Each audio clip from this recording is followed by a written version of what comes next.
بسم اللہ الرحمن الرحیم۔ السلام علیکم ورحمۃ وبرکاتہ۔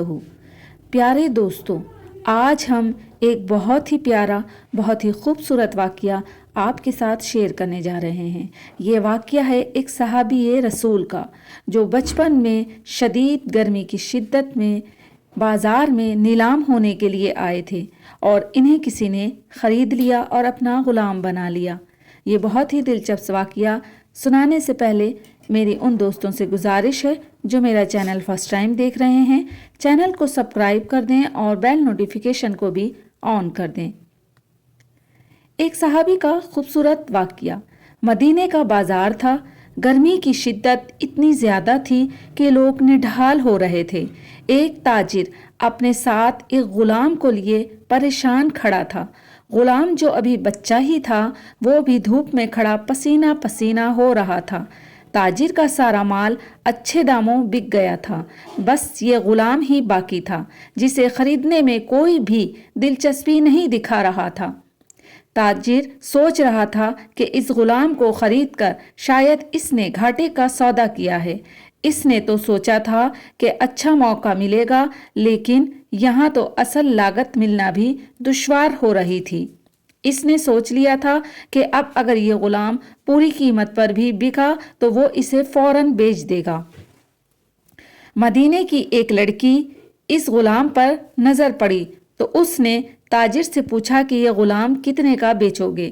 تاجر نے کہا کہ میں نے اتنے میں لیا ہے اور اتنے کا ہی دے دوں گا۔ اس لڑکی نے بچے پہ ترس کھاتے ہوئے اسے خرید لیا۔ تاجر نے بھی خدا کا شکر ادا کیا اور واپسی کی راہ لی۔ مکہ سے ابو حذیفہ رضی اللہ تعالی عنہ مدینے آئے تو انہیں بھی اس لڑکی کا قصہ معلوم ہوا کہ اس لڑکی نے رحم دلی سے ایک معصوم بچے کو خرید لیا ہے۔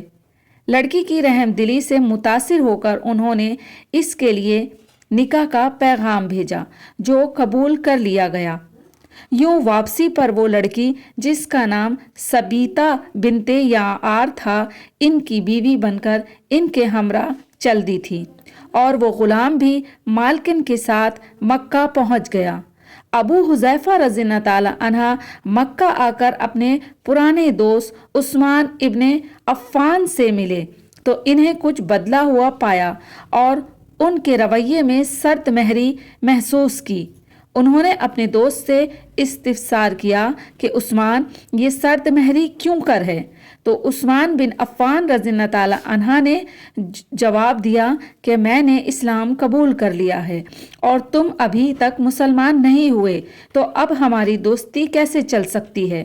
ابو حذیفہ رضی اللہ تعالی عنہ نے کہا، تو پھر مجھے بھی محمد صلی اللہ علیہ وآلہ وسلم کے پاس لے چلو اور اس اسلام میں داخل کر دو جسے تم قبول کر چکے ہو۔ چنانچہ حضرت عثمان رضی اللہ تعالی عنہ نے انہیں نبی کریم صلی اللہ علیہ وآلہ وسلم کی خدمت میں پیش کر دیا اور وہ کلمہ پڑھ کر دائرہ اسلام میں داخل ہو گئے۔ گھر آ کر انہوں نے اپنی بیوی اور غلام کو اپنے مسلمان ہونے کا بتایا تو ان دونوں نے بھی کلمہ پڑھ لیا اور مسلمان ہو گئے۔ حضرت ابو حذیفہ رضی اللہ تعالی عنہ نے اس غلام سے کہا کہ چونکہ تم بھی مسلمان ہو گئے ہو، اس لیے میں اب تمہیں غلام نہیں رکھ سکتا، لہٰذا میری طرف سے اب تم آزاد ہو۔ غلام نے کہا، آقا، میرا اب اس دنیا میں آپ دونوں کے سوا کوئی نہیں ہے، آپ نے مجھے آزاد کر دیا تو میں کہاں جاؤں گا؟ حضرت ابو حذیفہ رضی اللہ تعالی عنہ نے اس غلام کو اپنا بیٹا بنا لیا اور اپنے پاس ہی رکھ لیا۔ غلام نے قرآن پاک سیکھنا شروع کر دیا اور کچھ ہی دنوں میں وہ بہت سا قرآن یاد کر گئے، اور وہ جب قرآن پڑھتے تو بہت خوبصورت لہجے میں پڑھتے، بہت خوبصورت آواز میں پڑھتے۔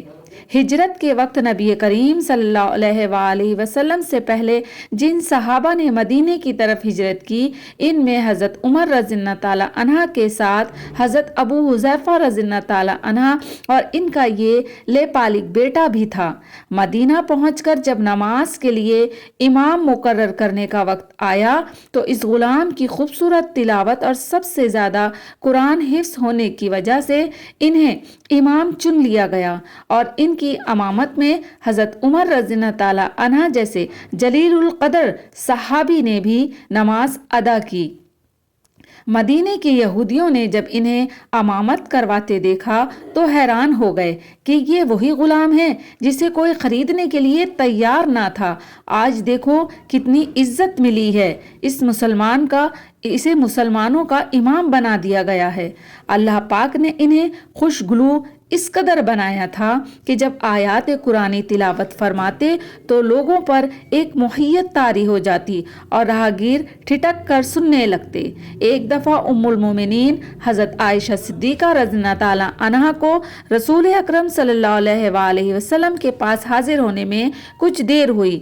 آپ صلی اللہ علیہ وآلہ وسلم نے توقف کی وجہ پوچھی تو بولی کہ ایک قاری تلاوت کر رہا تھا، اس کے سننے میں دیر ہو گئی، اور خوش الہانی کی اس قدر تعریف کی کہ حضرت صلی اللہ علیہ وآلہ وسلم خود چادر سنبھالے ہوئے باہر تشریف لے آئے۔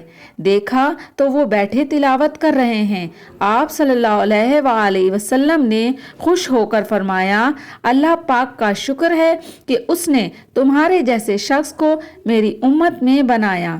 کیا آپ جانتے ہیں کہ یہ خوش قسمت صحابی کون تھے؟ ان کا نام حضرت سالم رضی اللہ تعالیٰ عنہ تھا، جو سالم مولائی ابو حذیفہ رضی اللہ تعالیٰ عنہ کے نام سے مشہور تھے۔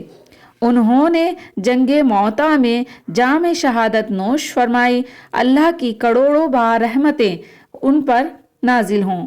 تو دوستو، امید کرتی ہوں کہ آج آپ کو یہ واقعہ ایک صحابی کا بہت پسند آیا ہوگا۔